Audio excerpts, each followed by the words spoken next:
scribe of Osiris. One day, the daughter of the Pharaoh, who was not yet betrothed, came to him large with child.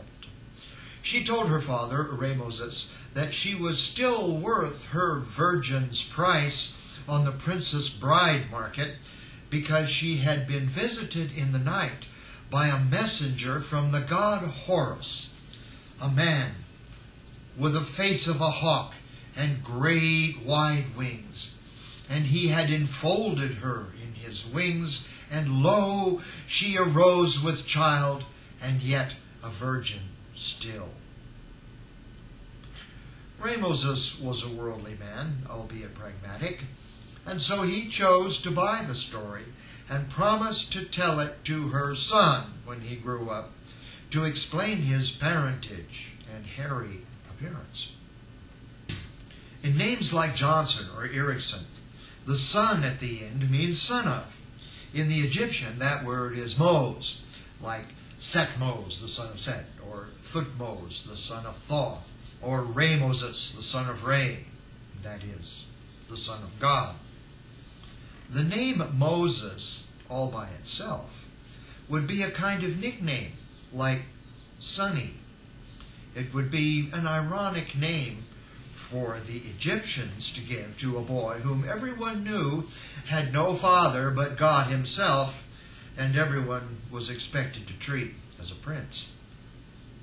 After his rise to influence and his exodus from Egypt, Moses did not want to promulgate the religion of Aten, but instead to start his own new temple, and upon its commandments to establish himself as patriarch and prophet.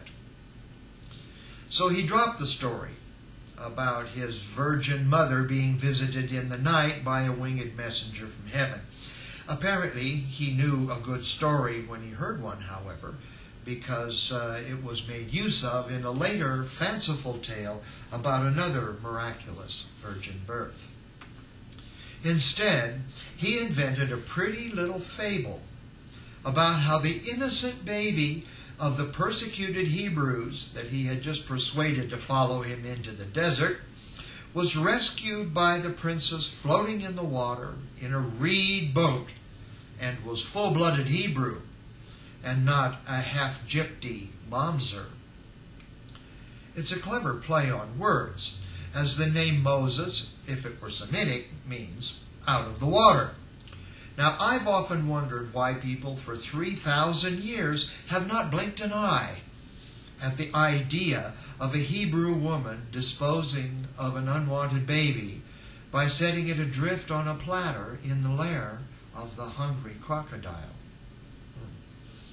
That sort of thing was certainly not done by the civilized people of Pharaoh's empire.